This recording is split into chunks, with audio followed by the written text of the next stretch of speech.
Hello everyone, it is I, MechaBurst, back at it again with a new background color to test and a new model kit to booth, which means a new episode of More Mecha Than Burst, featuring a mobile suit that little broed a main character, twice. The high-grade, 1/144th scale, Cosmic Era, Infinite Justice Gundam. I'm doing this video because of Seed Freedom. Yeah, and... Oh, I'm sure that they're not going to do another what the fuck?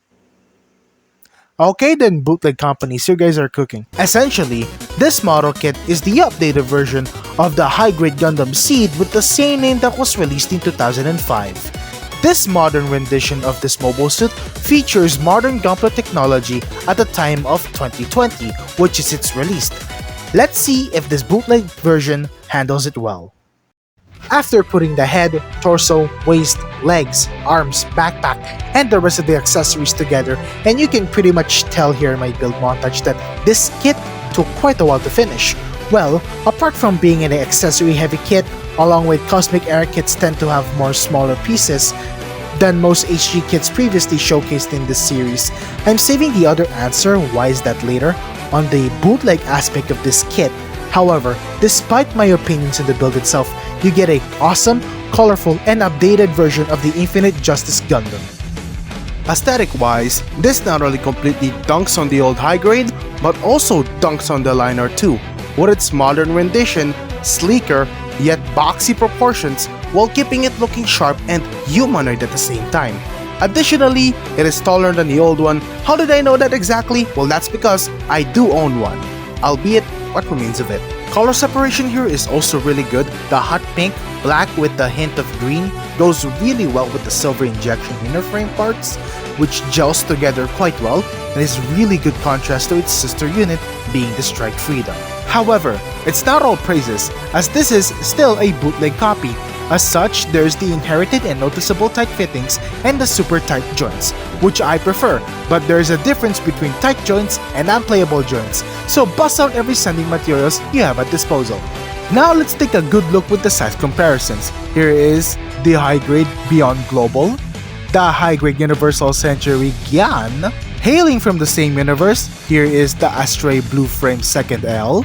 And to finally end this segment, here is next to the titular Gundam of Gundam Seed Destiny, the Destiny Gundam, which got literally dunked on by the Infinite Justice twice!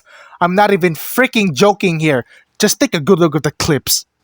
Before starting the battle here, Shinn Asuka is getting his ass tweaked out, and then Fraud Asuka here activating his seed mode thinking that it would do shit against Athrun, does a spin attack thinking that he was Garen. Of course, any human being would flinch at this attack, but this is Athrun Zala, so the get back would not only be mandatory, but brutal. The Destiny charges forward, Athrun Zala goes seed mode, goes into the two clash, ending off with the Destiny's arm getting chopped off like butter. Got this kid shooked after what happened. The worst part is this is not the end of it. So the second violation came from the final episode. Athrun tries to talk no jutsu to Shinn Asuka out of all the people. However, this is Gundam. Second, this is Shinn Asuka. At this point, he went from being the main character to being one of the biggest CrashOuts in the series. Of course, his answer is firing a gun. Athrun deflects that and still tries to use talk no jutsu, referencing the development he went through the people he lost. Shinn got stunned for a second and said,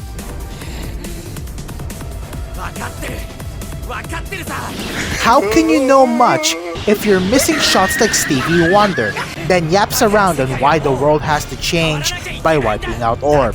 His PTSD, trauma, and anger clearly has a strong grip on his brain, if he had any. Even his shawty got concerned about his mental well-being. Then Athrun retaliates back with another talk no jutsu, and you can see here Shinn is crashing out again. His twinkle meter is on the critical level.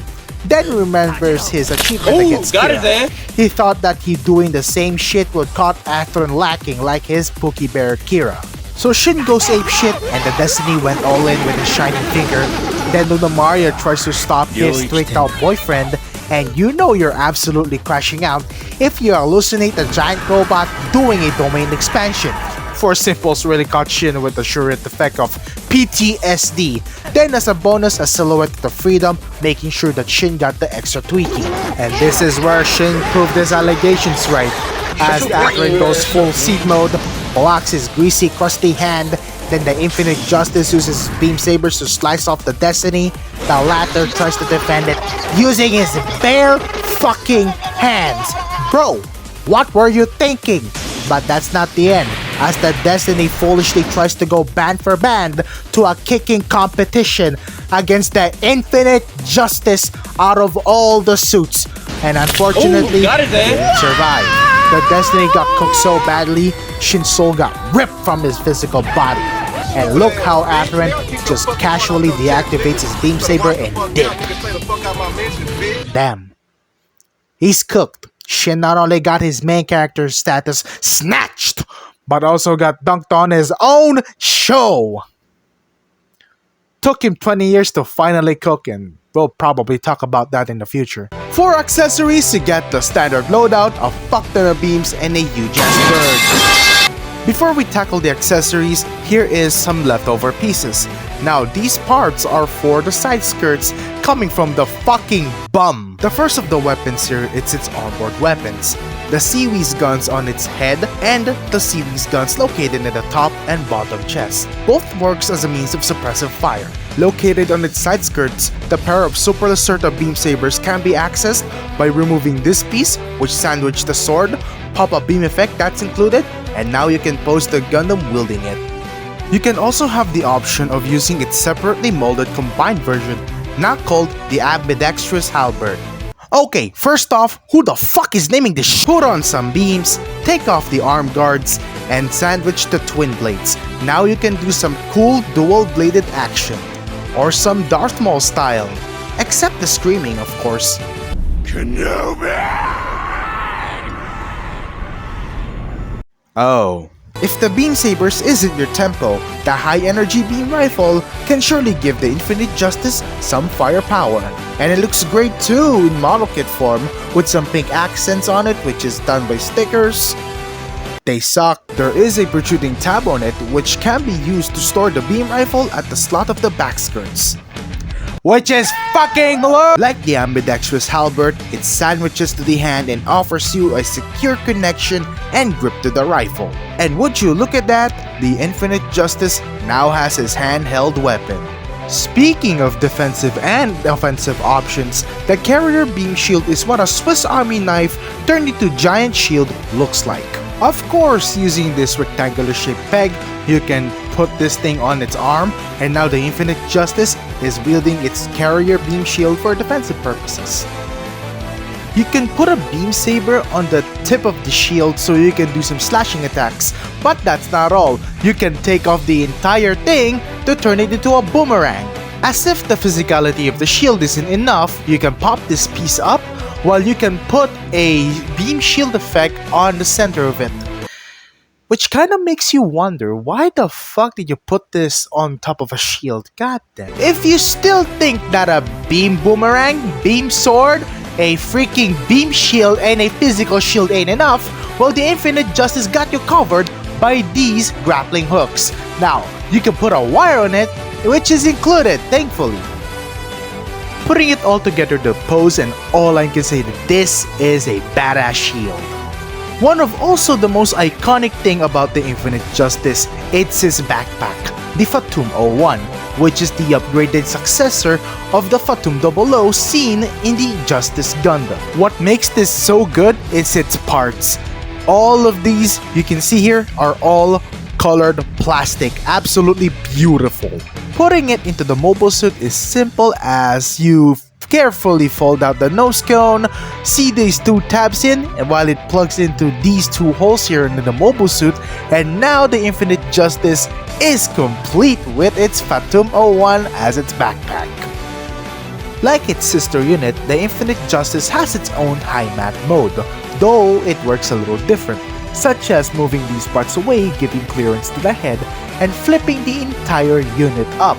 Then finally, you flip out the wings, and now you can see the Infinite Justice on its HIMAT mode. All I can say is, I like this more than the Strike Freedoms. For melee opportunities, you get these two beam effect parts which you can put on each wings to make it more deadlier, which results in one of my favorite parts of the Infinite Justice, which is its beam wings. And it looks really awesome. It actually also gives reason for you to display the Fatum 01 separately, which, gives it a bit of a character for it. Last but certainly not the least, the most famous part of the unit is the Griffin beam blades located at the lower legs, which the kit provides you with two beam parts to replicate it active by simply putting the tabs on the two slots of the foot, and now the Infinite Justice can do some kicking action. For more posing options with the Infinite Justice, specifically with the Fatum 01, you can flip out these handles and you can make the Infinite Justice ride it like an actual glider. And wow, it actually looks good doing it. Whoa! Oh my god! Oh my god, that's a lot of accessories. Good thing I never bought a kit that has twice or more accessories than this, so what the f. Since the model kit doesn't have the standard 3mm hole on the bottom of the waist, the kit provides you with this adapter instead. Now, what you're gonna do is you're gonna latch it on, and now you can use that 3mm hole for 3mm pegs for more display options. Speaking of display options, the kit provides you with an additional stand. This is shit, by the way. Throw into the articulation and the build. Now let's start with the build. Now the build is actually quite fine, however it's not for the faint of hearts. Now the end result will be getting a super solid kit. You can shake this around, you can throw this into any pose and you'll expect it to just stay on that position. However, it is too solid and there's a difference between super solid and downright unplayable.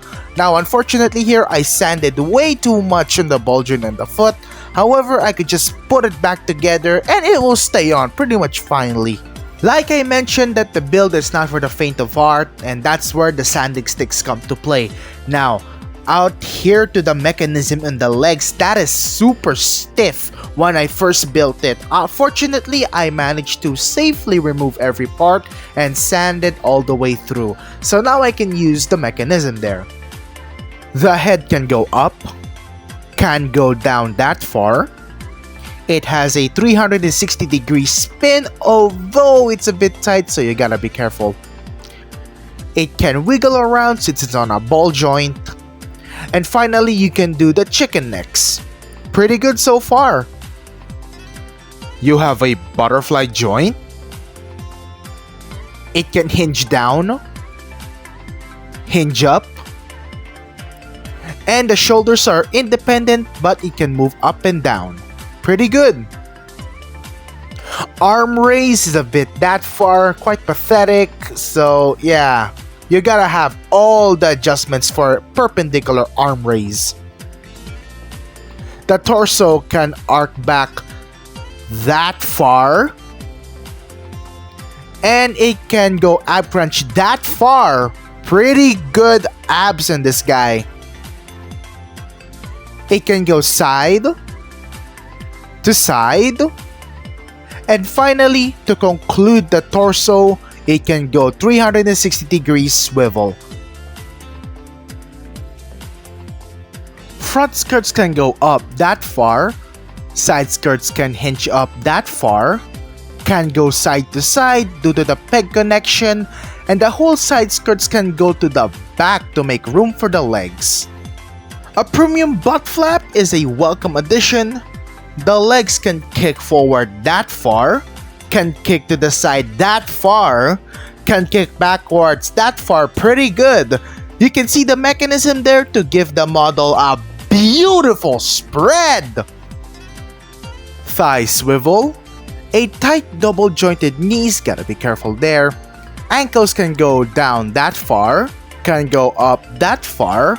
Foot guards can go up and down. The fit is on a ball joint. Finally, it can go side to side. Oh, I forgot a toe bend. Pretty good so far for the main unit. The guns can go in and out. The cannons themselves can go up and down. The inner wings can go up and down, although make sure to sand those too for preventing breakages. And finally, the wings can open up.